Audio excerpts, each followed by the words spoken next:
देखो बच्चा, तो हम लोग एक्सपोनेंट्स एंड पावर्स का आईआईटी फाउंडेशन सीरीज को शुरू कर रहे हैं। शुरुआत में कुछ क्वेश्चंस हम लोग को आसान मिलेंगे, कॉन्सेप्ट्स को धीरे धीरे सीखते जाएंगे, उसके बाद फिर धीरे धीरे टफ क्वेश्चंस हम लोग को मिलते जाएंगे। ठीक है। इस चैप्टर को शुरू करने के पहले तुम लोगों को एक छोटा सा हम किस्सा सुनाते हैं, और ये किस्सा हम एक क्लास में समझाए भी हैं, सुनाए भी हैं।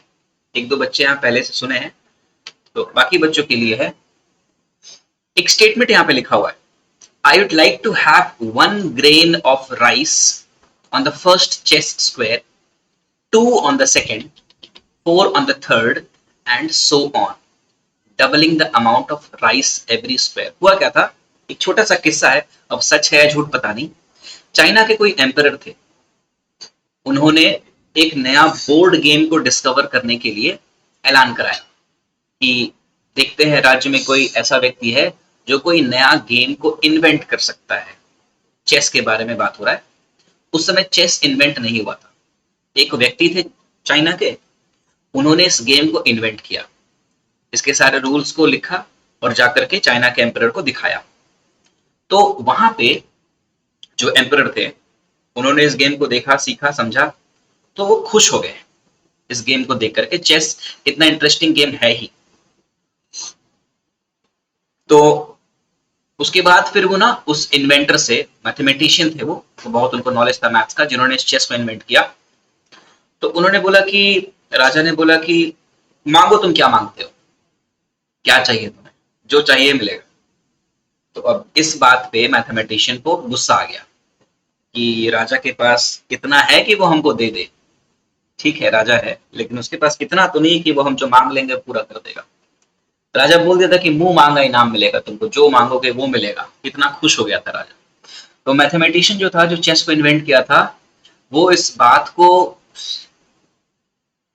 समझ के राजा का घमंड को तोड़ने के लिए बहुत छोटा सा डिमांड किया।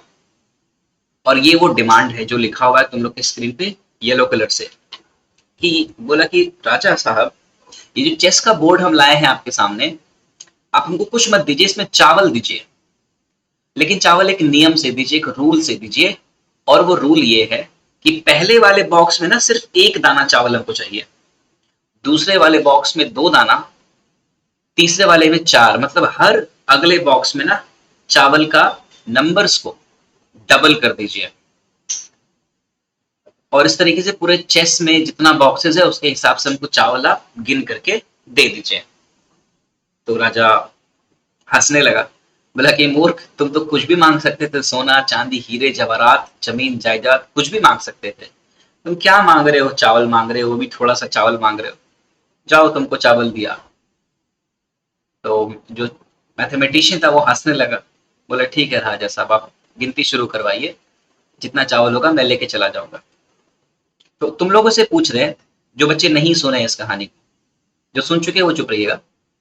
आप लोगों को क्या लगता है कि इसमें कितना दाना या कितना चावल होना चाहिए इस पूरे चेस बोर्ड को जो भर दे, या उस पूरे चेस बोर्ड के हिसाब से कितना होगा?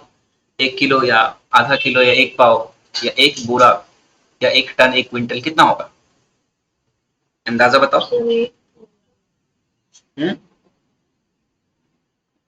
बताओ। एक 1 ट्रिलियन। जो बच्चे इस कहानी को नहीं सुने हैं उनसे पूछ रहे हैं, कुछ तो सुन के रखे। सर मैं नहीं सुना। नहीं सुने हो तो तुमको क्या लग रहा है कितना चावल होगा? बहुत ज्यादा। बहुत ज्यादा मतलब कितना? 1 बोरा, 2 बोरा या 1 रूम, 2 रूम? सर वो बहुत कम है सर। बहुत कम है। 32 आते आते ही उसका इतना हो जाएगा। 32 के बाद 36। अच्छा, 32 के बाद 36 हो जाएगा। नहीं, मतलब 32 के बाद जितना आता रहेगा उसमें कितना सर और डबल होते जाएगा। ये उसके बाद उसका डबल, जो लगभग जिस इसमें चावल आएगा ना बच्चा, उसका ये वजन है 1.4 ट्रिलियन मेट्रिक टन्स। और ये कितना चावल होता है? बोला sir trillion. 1.4 trillion metric ton. और ये कितना चावल होता है पता है तुम लोग को? मैं ये छोटा सा लिख दिया गया है, वन के ट्रिलियन, बाद मिलियन, बिलियन, ट्रिलियन, टन्स। ये ऐसा तुम समझो कि पूरे पृथ्वी के इतिहास में, पूरे अर्थ के हिस्ट्री में, पूरा दुनिया में जब से इंसान का जन्म हुआ है तब से लेकर के आज तक इतना चावल नहीं उगाया जा सका है। तो एक देश का बात तो छोड़ ही दो, एक देश तो बहुत छोटा हो जाएगा। पूरा इंसान के इतिहास में आज तक पूरा दुनिया में इतना चावल उगाया नहीं जा सका है जितना चावल वो डिमांड कर दिया। जब राजा को इस बात का अंदाजा लगा तो फिर वो हाथ खड़ा कर दिया, बोला कि हम नहीं दे पाएंगे, तुम तो बहुत अजीब सा चीज मांग लिया, जो जितना तुम मांग रहे हो उतना तो दुनिया में चावल ही नहीं है, हम कहाँ से दे दे तुमको। तो फिर बोला कि अगले बार से ना ये मत बोलिएगा कि मुंह मांगा इनाम दे दो, अपने हिसाब से बोलिएगा कि जो आप दे पाए। तो हाथ जोड़ लिया उसके सामने, फिर उसको विदा किया वहां से। तो इससे हम लोग को क्या समझ में आ रहा है पता है? छोटा सा कहानी से क्या समझ में आ रहा है कि कई बार ना लोग मैथमेटिशियंस को हल्के में ले लेते हैं। उनको लगता है कि मैं क्या मांग लेगा ये, इसको क्या ही पता होगा। लेकिन ये जादू है सर एक्सपोनेंट्स का, पावर ऑफ एक्सपोनेंशिएशन। इसको हम लोग कहते हैं पावर ऑफ एक्सपोनेंशिएशन। एक्सपोनेंट्स का बहुत ज्यादा, बहुत भयंकर पावर होता है। बहुत तेजी से नंबर्स बढ़ते हैं एक्सपोनेंट्स में। सोच लो, एक का डबल करके 2 हुआ, और 2 का डबल करके 4, 4 का डबल करके 8, 8 का 16, 16 का 32, 32 का 64, और सोच लो कि 7 से 8 स्टेप में 64 गुना बढ़ गया है नंबर। 6 स्टेप में 64 गुना बढ़ गया। सोचो, अगर 10 स्टेप हम जाएंगे तो हो जाएगा 1024, और सिर्फ 10 स्टेप में नंबर्स 1000 गुना बढ़ गया है। और 11वां स्टेप में नंबर 2000 गुना बढ़ जाता है। 13वां स्टेप में नंबर 4000 गुना बढ़ जाता है। बहुत तेजी से नंबर्स इंक्रीज होता है एक्सपोनेंशिएशन फंक्शन में। और क्लास 8 में इसी जादुई फिनोमेना को हम लोग इंट्रोडक्शन पढ़ने जा रहे हैं। बहुत सारा रूल्स वगैरह है इसमें, तुम लोग पढ़ चुके हो, लेकिन फिर भी फटाफट क्विक रिवीजन के सेंस में हम लोग इसको आगे ले रहे हैं। एक एग्जांपल है, जैसे अर्थ का जो मास है वो इतना किलोग्राम है। कोई पढ़ पाएगा इस नंबर को? बताओ तो क्या लिखा हुआ है, कितना लिखा हुआ है? ऐसे 0000 मत बोलते रहना, पढ़ के बताओ।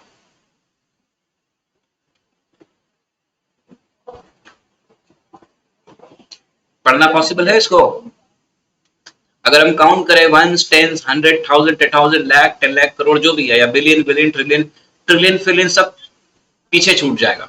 उससे भी बड़ा नंबर है, और इसको कैलकुलेशंस करना पड़ता है हम लोग को फिजिक्स में। हाँ बच्चा, बहुत बड़ा है। तो इतने बड़े बड़े नंबर्स को बार बार लिखना, समझाना, एक्सप्रेस कर पाना वर्ड्स में पॉसिबल नहीं है। इसीलिए मैथमेटिक्स के इस ब्रांच का आविष्कार किया गया है, जो बहुत बड़े नंबर्स को आसानी से हैंडल करने के लिए एक टूल बनाया गया मैथमेटिक्स का, जिसको हम लोग कहते हैं एक्सपोनेंट। इसी नंबर को हम शॉर्ट फॉर्म में लिख सकते हैं ऐसे, 5.97 into 10 to the power 24 kg। अब इस 10 टू द पावर 24 का कुछ नाम होता होगा, लेकिन हमको वो जानने का जरूरत नहीं है। ठीक है, हमको बस ये समझना है कि इस तरीके से इस नंबर को लिखा जा सकता है, क्योंकि यहां पर अगर हम पॉइंट लगा दे, इस जगह पे पॉइंट लगा दे, तो उसके बाद 24 प्लेसेस है। काउंट करो, 3, 3, 6, 3, 9, 3, 12, 3, 15, 3, 18, 3, 21 और 3, 24। सिर्फ बहुत बड़े नंबर्स को नहीं बच्चों, बल्कि बहुत छोटे नंबर्स को भी कैलकुलेट करना, हैंडल करना एक्सपोनेंट्स द्वारा पॉसिबल है। एग्जाम्पल के लिए, तुम लोग पढ़े हो माइकोप्लाज्मा, जो सबसे छोटा बैक्टीरिया होता है, उसका साइज है 0.2 से लेकर के 0.3 माइक्रोमीटर। माइक्रोमीटर कहने का मतलब, अब देखो, माइक्रोमीटर का मतलब होता है 0.0000001 मीटर, और ये है 0.2 माइक्रोमीटर। इसको हम लोग ऐसे लिख सकते हैं 2 इंटू 10⁻⁻7 मीटर। तो ये बहुत ही छोटा नंबर और बहुत छोटा साइज हुआ बच्चों। तो बहुत बड़े नंबर्स और बहुत छोटे नंबर्स को हैंडल करने के लिए एक्सपोनेंट्स का आविष्कार किया गया। तुम लोग को समझ में आ रहा है क्या कहना चाह रहे हैं? जितने बच्चों को समझ में आ रहा है जल्दी से बोलो कि यस सर समझ में आ रहा है। चलो अब कुछ लॉज जो हम लोग पढ़ चुके हैं एक्सपोनेंट्स के बारे में, इन लॉज को हमने क्लास 7 में भी पढ़ा है, लेकिन एक बार फिर से पढ़ दे रहे फटाफट। For any non zero integer, ये कंडीशन लगा हुआ है, non zero integer a to the power minus m का वैल्यू होता है 1/a to the power m। और इसी चीज को हम लोग ऐसे भी लिख सकते हैं कि a to the power m is equals to 1/a to the power minus m। और फिर ये लॉज है हमारा a to the power m into a to the power n का। इसमें जब टर्म्स मल्टीप्लाइड हो और सेम बेस हो तो पावर ऐड हो जाता है। फिर जब टर्म्स डिवाइडेड में हो और सेम बेस हो, सेम बेस कहने का मतलब यहाँ पर बेस a है तो पावर माइनस हो जाता है। जब किसी एक पावर के ऊपर दूसरा पावर रहता है तो पावर्स मल्टीप्लाई हो जाता है। पावर सेम हो और बेस अलग अलग हो, टर्म्स मल्टीप्लाइड में हो, तो उसको हम लोग इस तरीके से साथ में लिख सकते हैं, जैसे a to the power m times of b to the power m can be written as ab to the power m। और अगर anything to the power zero रहा, किसी भी नंबर का पावर जीरो रहा जिसका वैल्यू 1 होना चाहिए, बस जीरो ना हो, a का वैल्यू जीरो ना हो। बच्चा जीरो का पावर जीरो जो होता है ना, ये क्या हो जाता है? कोई बताएगा क्या हो जाता है? ये अनडिफाइंड हो जाता है। ठीक है, zero to the power zero undefined हो जाता है। बाकी सभी नंबर के पावर में जीरो रखा तो उसका वैल्यू क्या होगा? सही है। और फिर a to the power m divided by b to the power m को लिख सकते हैं a by b whole to the power m। ये बेसिक लॉज है एक्सपोनेंट्स का। तुम लोग को सारा लॉज पता है, जिनको नहीं पता तो लिख लो तुम लोग इसको, है ना, बुक में तो सारा है ही दिया हुआ। चलो आगे आते हैं। अब कुछ क्वेश्चंस को फटाफट प्रैक्टिस कर रहे हैं। तुम लोग को कई बार बता चुके हैं कि जब भी क्लास हो तो अपने साथ कॉपी और पेन को रखा करो। तो सबसे पहला क्वेश्चन हम लोग यहाँ पे सॉल्व कर रहे हैं। Find m so that -3 to the power m plus 1 into -3 to the power 5 is equals to -3 to the power 7। यहाँ पे लॉ कौन सा लगेगा? कौन बताएगा हमको? बताओ। a to the power m, बताओ, times of a to the power n a to the power n equals to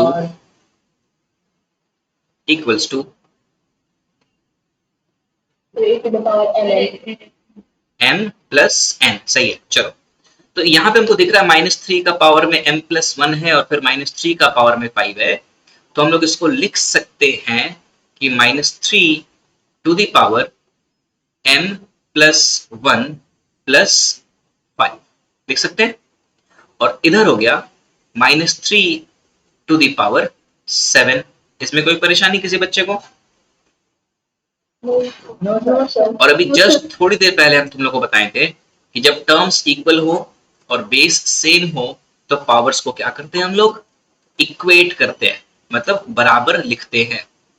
तो हम लोग लिखेंगे इक्वेटिंग द पावर्स।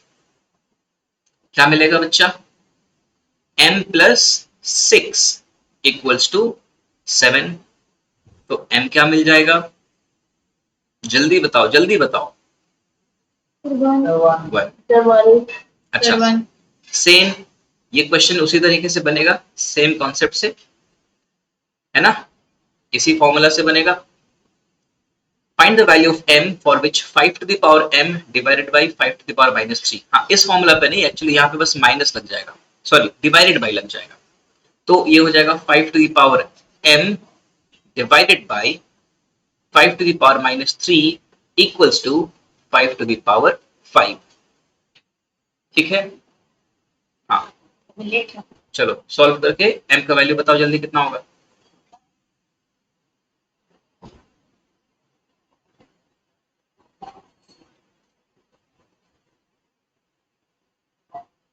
बताओ यहाँ क्या होगा, 5 to the power m minus 3 equals to 5 to the power 5। तो फिर m प्लस 3 का वैल्यू कितना आ जाएगा बच्चा, 5 आ जाएगा ना। तो m का वैल्यू क्या हो जाएगा, 5 माइनस 3 कितना होगा, 2 हो जाएगा। कोई परेशानी किसी को इसमें, किसी को दिक्कत है तो बोलो, किसी को दिक्कत है तो बोलो।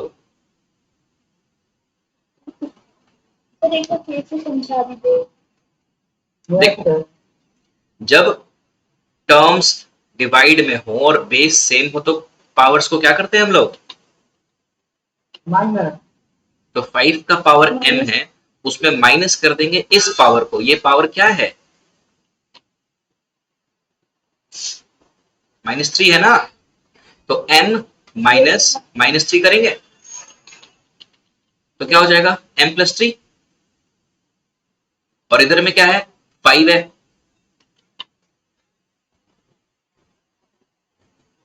और फिर हम लोग क्या करें बताओ, इक्वेटिंग द पावर्स की है ना। तो m प्लस 3 का वैल्यू क्या हो गया, 5। देखो तो ये पावर क्या है, m प्लस 3 है और ये क्या है, 5 है। तो m प्लस 3 इक्वल्स टू क्या हो गया, 5 हो गया। m कितना आ गया, 5 माइनस 3 इक्वल्स टू 2। क्लियर हो गया, आगे बढ़े। चलो next question, multiplicative inverse of 2 to the power 7 निकालना है। इसको समझने के पहले तुम लोग को मल्टीप्लिकेटिव इनवर्स का मतलब समझना होगा। तुम लोग ये चीज पढ़े हुए हो, एडिटिव इनवर्स, मल्टीप्लिकेटिव इनवर्स पढ़े तो जरूर हो, लेकिन किसी को याद नहीं है। देखो, एडिटिव इनवर्स का मतलब समझना, 2 में हम क्या जोड़ दें कि 0 आ जाए, बताओ बोलो। -2।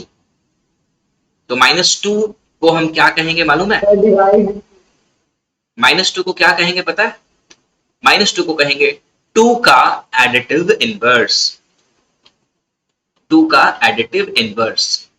ठीक है, उसी तरीके से 3 को कितना से मल्टीप्लाई कर दें ताकि 1 आ जाए आंसर, बताओ।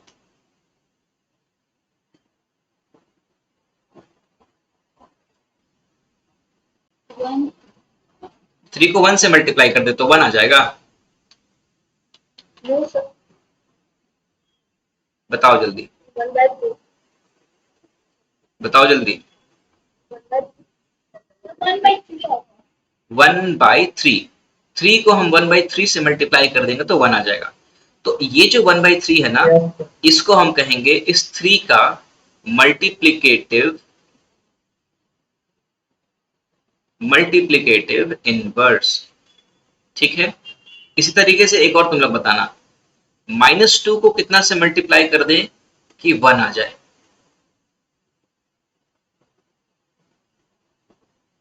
बताओ। क्या डिवाइड कर देंगे, पूछा जा रहा है कितना से मल्टीप्लाई करें ताकि 1 आ जाए।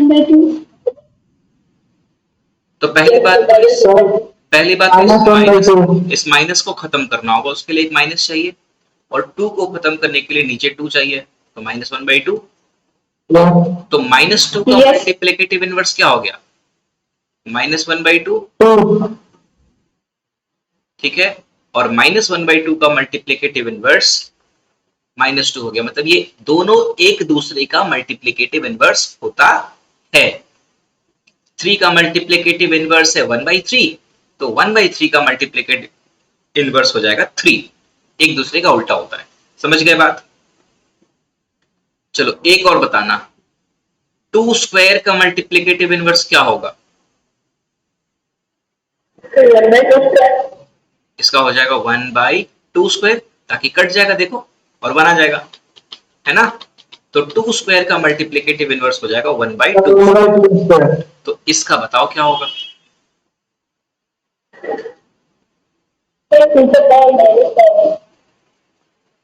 So B all options. B नहीं होगा, ए हो जाएगा। क्यों? 2 का पावर 7 को कितना से मल्टीप्लाई कर दें ताकि 1 हो जाए? तो आंसर होना चाहिए 1/2 का पावर 7, है ना? और 1/2 का पावर 7 को क्या लिख सकते हैं? 2 का पावर -7। नहीं समझे? समझ गए सर। नहीं समझे? समझ गए सर, समझ गए। बहुत बेसिक सा चीज है बच्चा। 2 का पावर 7 को कितना से मल्टीप्लाई करेंगे कि 1 आ जाए? जल्दी बताओ। अनिकेत बताएगा, जल्दी बताओ अनिकेत। 1/2/7। 1/2/7। 1/2 का पावर 7। 1/2 का पावर 7। तो इसको हम लोग क्या लिख सकते हैं? 2 का पावर 128। 2 का पावर 128। 2 का पावर पूछ रहे हैं, बिना सोचे समझे कुछ भी जवाब दिए जा रहे हो। 2 का पावर कितना लिखेंगे? -7 लिखेंगे ना? Yes sir. हाँ, दिमाग लगाओ थोड़ा सा बाबू, बुद्धू जैसा नहीं करो, सोच समझ के थोड़ा बोला करो। जब हम पावर का साइन चेंज करेंगे, 7 को -7 करेंगे, तो टर्म का रेसिप्रोकल करते हैं ना, तो ये हो गया 2 का पावर -7। समझ में आ गया? अब यस सर। अगला क्वेश्चन है, very small numbers can be expressed in the standard form. अच्छा, स्टैंडर्ड फॉर्म क्या होता है? ये सारा हम क्वेश्चंस इंक्लूड इसलिए किए हैं ताकि तुम लोग को हम चीजों को, टर्म्स को समझा पाए। तुम लोग साइंटिफिक सर P/Q के रूप में आते हैं। नहीं, स्टैंडर्ड फॉर्म का मतलब तुम लोग साइंटिफिक नोटेशन पढ़े हो। जैसे अगर हम एक नंबर लिखते हैं, मान लो कि 12, उसके बाद फिर यहाँ पे 5 जीरो दे दिए, ठीक है, तो ये हो गया 12 lakhs, ऐसा हो गया कुछ। इसको हम लोग लिख सकते हैं 1.2 इंटू 10 टू द पावर कितना होगा बताओ? 1.2 इंटू 10 टू द पावर कितना होगा बताओ? बहुत इजी क्वेश्चन। हाँ, सर 1.2 6 होगा। क्यों? क्योंकि यहां पर हम पॉइंट दे रहे हैं ना, तो उसके बाद कितना डिजिट्स है देखो तो, 1 छह। 2 3 4 5 6, ठीक है, तो ऐसा देते हैं, ठीक है। इसको कहते हैं हम लोग स्टैंडर्ड फॉर्म या साइंटिफिक नोटेशन। इसी को हम लोग साइंटिफिक नोटेशन या साइंटिफिक फॉर्म भी कहते हैं। यानी जो भी नंबर्स होगा वो रहेगा m into 10 to the power n के फॉर्मेट में, और ये जो m है ना, ये 1 से लेकर के 10 तक के बीच का कोई भी नंबर हो सकता है, डेसिमल हो सकता है। तो क्या 1.2 जो है वो 1 से 10 के बीच आता है?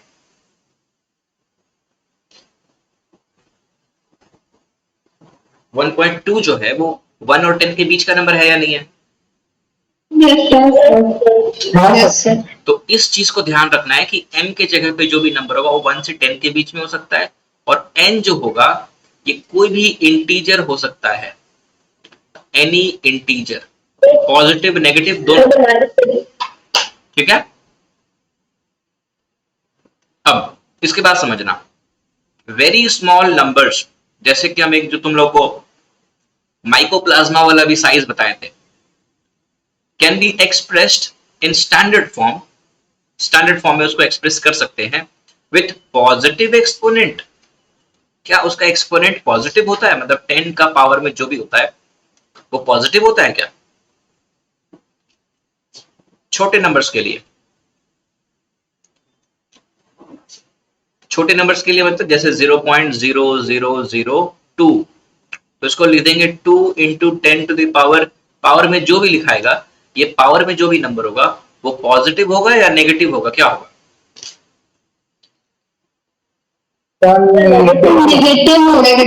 नेगेटिव होगा। तो ये ट्रू होगा या फॉल्स? फॉल्स। आ गया। और अगर स्मॉल नंबर्स की जगह में वेरी लार्ज नंबर्स रहता तब क्या करते?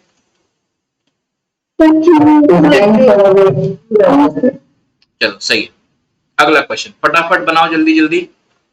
Simplify -2 to the power 3 into -2 to the power 7 divided by 3 into 4 to the power 6। जल्दी से बनाओ। 1/12 लेकिन कंफर्म तो कंफर्म नहीं है तो क्या हो गया? उसे बताओ आंसर। 1/12 आंसर आएगा। 1/12 एक दो बच्चा बताया। यस चलो ठीक है, 1/12 अगर तुम लोग आंसर आ रहा है तो एक बार जल्दी से चेक कर लेते बना करके। -2 का पावर 3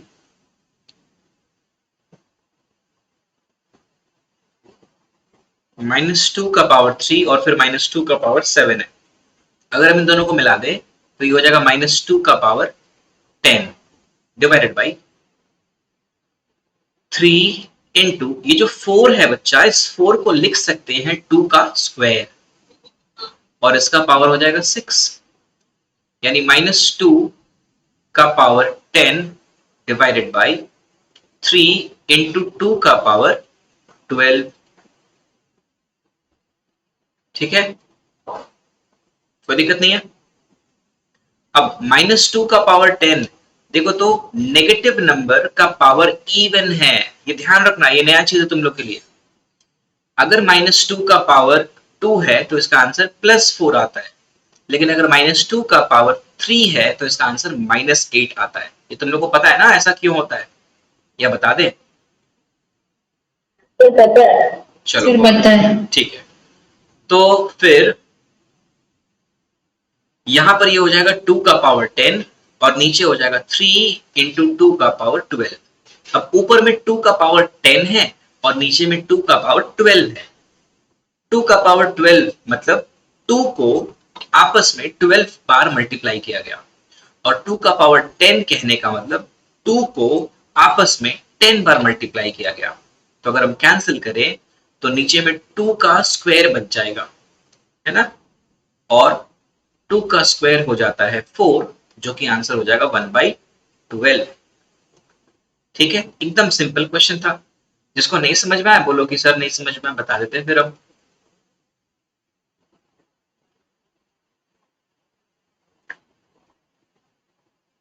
अच्छा, अगला क्वेश्चन है find x so that -5 to the power x + 1 into -5 to the power 5 equals to -5 to the power, एक मिनट, -5 to the power 7। ठीक है, जल्दी से सॉल्व करो और x का वैल्यू बताओ तुमने।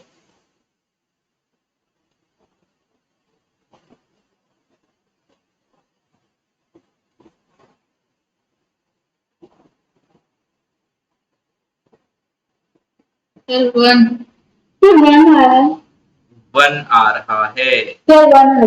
3 बच्चे आंसर बता दिए। चलो Shreya, very good, very good Shreya, बना के भेज दी तुम। सभी का 1 आ रहा है। इसको समझाना पड़ेगा क्या? -5 का power x + 1 + 5 equals to -5 to the power 7। इसके बाद आपको दिख जाएगा कि x + 6 इज एक्चुअली 7। यहां पर हम लोग लिखेंगे क्या? Equating the powers. तो x हो गया 1। चलो और एक क्वेश्चन कर लेते हैं हम लोग, ठीक है। 2 क्वेश्चन यहाँ पे एमसीक्यूज फटाफट कर लेते हैं। If x be any non-zero integer and m, n be negative integers, then x to the power m into x to the power n क्या होगा? बहुत सिंपल क्वेश्चन है, बस ये बताना है कि x to the power m into x to the power n क्या होता है, बताओ। ABCD होगा। ऑप्शन बी, बहुत बढ़िया। और इस वाले को तुम लोग सॉल्व करो, सॉल्व करके बताओ क्या होगा।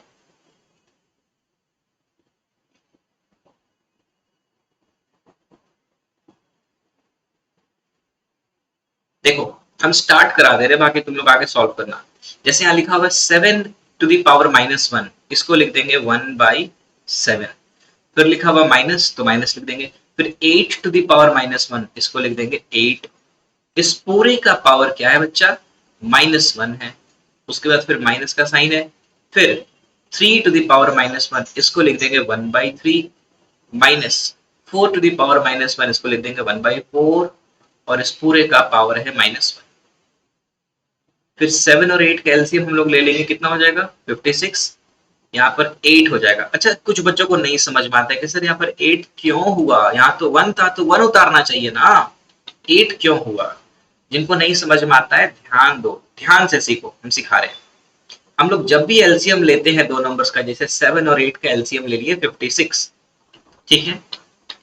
एलसीएम लेने हम नहीं सिखाएंगे, तुम लोग को आना चाहिए, 8 में पढ़ रहे हो। 7 के टेबल में 56 कितनी बार में आता है? 8 बार में आता है। सर तो 8 को 1 से मल्टीप्लाई कर दो, तो कितना हो जाएगा? 8 हो जाएगा। ये रूल होता है। उसके बाद फिर माइनस का साइन है ना, तो माइनस का साइन दे दो। फिर 8 के टेबल में 56 कितनी बार में आता है? 7 बार में आता है। उस 7 को 1 से मल्टीप्लाई कर दो, तो बन जाएगा 7। ये रूल होता है। और फिर टू द पावर -1 माइनस, चलो यहाँ पर 3 और 4 का एलसीएम 12 हो गया। आगे तुम लोग करो और सॉल्व करके हमको आंसर बताओ। ये ऑप्शन सर ऑप्शन है। 44, यस सर। ठीक है। और बच्चों को देख लेते, जिनसे बनेगा हमको बता देना कि सर बन गया, आंसर आ गया, ऑप्शन ए।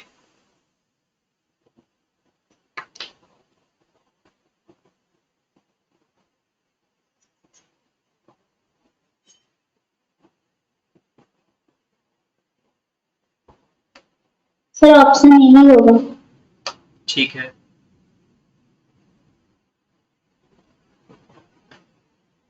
बाकी बच्चे जल्दी बनाओ।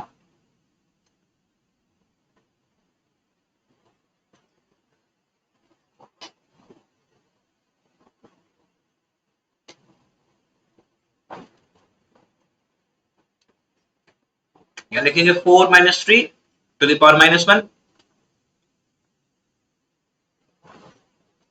यानी 1/56 to the power -1 minus 1/12 to the power -1। 1/56 का पावर -1, इसको रेसिप्रोकल कर देंगे तो 56 हो गया, और ये 12 हो गया, है ना। 1/12 का रेसिप्रोकल कर देंगे, जो पावर नेगेटिव है वो पावर पॉजिटिव हो जाएगा, और ये हो जाएगा 44। ऑप्शन ए सही है। सबको समझ में आया?